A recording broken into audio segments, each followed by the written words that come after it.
Bonjour, bonjour. Donc, nous voici pour une nouvelle quotidienne. Donc, la quotidienne du mardi 5 mai 2020. Nous fêtons les Judith. Donc, bonne fête à toutes les Judith. Nous sommes le 126e jour de l'année et il reste 240 jours pour finir l'année en beauté. Et nous sommes dans la semaine 19. Donc, je vais te lire un passage de l'oracle des anges. Donc, le numéro 126. N'employez que des mots positifs. Pour mettre en place de nouvelles habitudes positives, il faut de la pratique et du renforcement. C'est ce que nous vous invitons à faire aujourd'hui. Il s'agit d'un élément important dont nous avons parlé dans le passé et que nous continuerons. Il s'agit d'un élément important dont nous avons parlé dans le passé et que nous continuerons de revoir au cours de l'année. Vous savez déjà que les mots que vous employez influent profondément sur vos expériences. Ils donnent forme à vos relations, à votre état de santé, à votre situation financière et ainsi de suite. Il n'y a aucune raison de craindre ce pouvoir. Voyez-le plutôt comme une magnifique et impressionnante chaîne de montagnes. Votre capacité à créer avec les mots est une merveille de la nature. Alors chérissez ce pouvoir, sachez qu'il est vôtre et honorez-le. Commencez aujourd'hui en ayant l'intention de n'employer que des mots positifs. Rappelez-vous que si vous le demandez, nous, les anges, vous aiderons dans cette tâche. Dans vos communications avec les autres, il vous est toujours possible d'employer un langage clair qui reflète l'amour et vos paroles inspirantes seront toujours un baume pour tous ceux qui vous entendent et qui vous lisent. Les mots sont des instruments magiques du divin, des outils éprouvés que Dieu vous donne. Alors faites-en bon usage aujourd'hui. La pensée du jour. Je parle avec amour, mes paroles rendent hommage à la vie et je demande à mes anges de communiquer à travers moi aujourd'hui. Si je constate que mes paroles sont négatives, je m'arrête et je me reprends en les remplaçant par des paroles positives. Voilà, fini pour cet extrait. Et donc, je vais passer maintenant au second extrait qui est donc issu du livre Le Psy de poche. Alors, donc je suis page 18. Ce livre n'est pas destiné à remplacer une psychothérapie. Il y a des moments dans notre vie où nous avons besoin de soutien, d'appui et d'un point de vue extérieur, objectif. Les questions qu'il aborde sont des questions graves. Toutes m'ont été posées par des clients en proie aux plus vives souffrances. Les réponses données sont brèves. Elles peuvent paraître simplistes, ce qui ne diminue en rien la gravité des problèmes posés. Je les ai rédigées de façon à diriger le lecteur vers une solution. Quand ces solutions n'existent pas, j'ai essayé de montrer à mon lecteur comment apprendre à vivre avec ce problème. Si ces réponses suffisent à encourager le lecteur, à le guider et à lui faire découvrir une solution, tant mieux. J'ose espérer que ce livre encouragera ceux de mes lecteurs qui en ont besoin à se faire aider par un psychothérapeute. J'ai écrit ce livre pour des adultes capables de s'assumer. Il ne saurait suffire pour des patients atteints de troubles graves ou victimes de traumatismes majeurs. Il ne saurait être assimilé à une panacée. Je ne crois pas au remède miracle. Ce livre n'a pas été rédigé pour être lu d'un trait, puis enfermé dans une armoire. Bien au contraire, je l'ai écrit de façon à ce que chaque réponse puisse être lue quand la question se pose.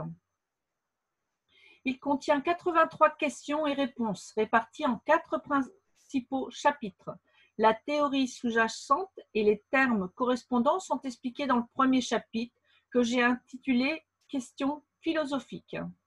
Il traite des thèmes les plus fondamentaux concernant notre vie. Je conseillerais au lecteur de lire ce chapitre en premier, de façon à comprendre les termes qui sont utilisés dans le reste du livre. Le deuxième chapitre traite en théorie et en pratique de la façon dont on acquiert l'estime de soi. Le troisième chapitre couvre les problèmes personnels ou individuels. Le quatrième chapitre parle de l'intégration sociale, de notre relation avec les autres et des thèmes correspondants. La toute dernière question du livre définit l'euphorie naturelle. On remarquera que l'estime de soi couvre les 3/4 du livre et l'intégration sociale 1/4 seulement. Quant à l'euphorie naturelle, elle ne fait l'objet que de la dernière question. Cette présentation n'est pas fortuite. En effet, l'apprentissage de l'estime de soi est indispensable à l'intégration sociale. Quant à l'euphorie naturelle, elle sourd spontanément chez qui possède à la fois l'estime de soi et l'intégration sociale. Je vais relire cette phrase parce que je n'ai pas tout compris. Cette présentation n'est pas fortuite. En effet, l'apprentissage de l'estime de soi est indispensable à l'intégration sociale. Quant à l'euphorie naturelle, elle sourd spontanément chez qui possède à la fois l'estime de soi et l'intégration sociale. Alors, si tu comprends cette phrase, je veux bien que tu me l'expliques parce que moi, je ne l'ai pas comprise. Alors, comme je le dis plus haut, toutes les réponses de ce livre sont brèves et essentiellement simples.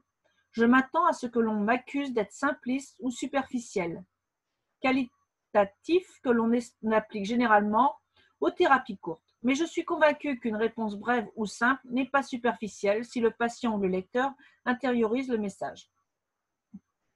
Quelle que soit la durée et la profondeur d'une psychothérapie, aucun thérapeute ne parviendra jamais à fournir une réponse susceptible de modifier son patient, à moins que celui-ci ou mon lecteur ne fasse sienne l'information donnée et ne l'utilise pour se transformer. Par expérience, je sais que les réponses élémentaires, si elles sont pertinentes, ont plus de chances d'être utilisées et assimilées que les réponses complexes. À chaque lecteur de décider quelle réponse lui parle le plus, quelle information retenir et utiliser pour favoriser sa croissance et son changement. Ce processus est nécessairement individuel. C'est à chacun de découvrir qui il est, ce qui compte pour lui et comment devenir équilibré, complet et serein. Je ne dis pas que ce processus doit être uniquement conduit dans la solitude.